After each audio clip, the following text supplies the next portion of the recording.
কথার মায়া তো মনে হয় সবাই আপন। আপন কয়জনই বা হতে পারে? মানুষের আসল চেহারা চেনার পরে মিষ্টি কথার আড়ালে বিষাক্ত এক মন লুকিয়ে রাখে। আপনার সামনে প্রশংসা করলেও আপনার আড়ালে আপনার ক্ষতি করার জন্য এক ফোঁটা সুযোগও কখনো হাতছাড়া করে না। সুযোগ তো সবাই খোঁজে, কেউ ক্ষতি করার জন্য, কেউ উপকার করার জন্য। সুযোগ সবার জীবনে আসে, কিন্তু এক একজনের সুযোগ ব্যবহার করার এক একজনের ধরন এক এক রকম। যাই হোক, রান্নায় ফিরে আসলাম। আজকে সকালবেলা নাস্তার জন্য আলু ভাজি করতেছি। তো আজকে একদমই ভিডিওটা সকাল থেকে শুরু করলাম, কারণ সকালটা আমার এত ব্যস্তময় কাটে যে সকালের নাস্তার ভিডিও ক্লিপগুলি ওইভাবে নেওয়া হয় না। যেহেতু আমি রান্নার ডেলি লাইফ ব্লগ করি, তো চেষ্টা করি সকালবেলা থেকে ভিডিওটা শুরু করার, কিন্তু একদমই পারি না, এত বেশি ব্যস্তময় থাকি। তো আসসালামু আলাইকুম এভরিওয়ান, সবাই কেমন আছেন? আশা করি সবাই খুব ভালো আছেন। আলহামদুলিল্লাহ আমিও ভালো আছি।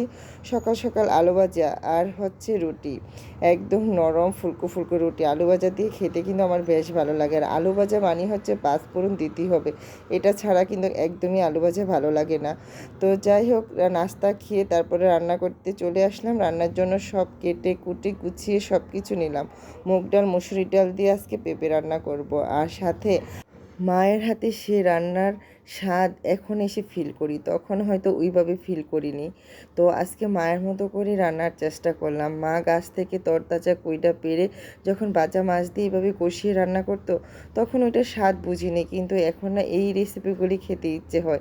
তাই আজকে মায়ের মতো করেই রান্না করলাম। একদমই তরতাজা ফ্রেশ কইটা দিয়ে আলু দিয়ে কষিয়ে ভাজা মাছ দিয়ে আমি রান্না করলাম। মা এরকম করে রান্না করতো।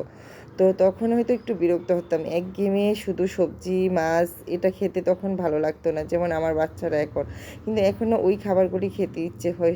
পুরনো সেই মায়ের হাতে রেসিপিগুলি খুঁজে খুঁজে নিজের মতো করে রান্না করে টেস্ট খোঁজার চেষ্টা করি।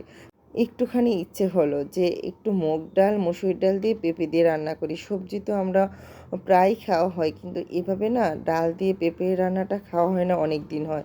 তো যেই কথা সেই কাজ, মুগ ডাল আর মসুর ডাল দিয়ে পেঁপেটা রান্না করে নিলাম। রান্না করার পর এইভাবে ফোড়নটা দিলে না আমার কাছে বেশ ভালো লাগে, অনেক সুন্দর একটা ঘ্রাণ আসে। তো যাই হোক, আমার পছন্দের রান্নাগুলি আজকে আমার বাচ্চাদেরকে আমি কতটুকু খাওয়াতে পারি জানি না, কারণ একটা সময় হয়তো মাও আমাদেরকে এইভাবে খাওয়াতে হয়তো বিরক্ত বোধ করতো, কিন্তু আমি কতটুকু সফল হতে পারি জানি না।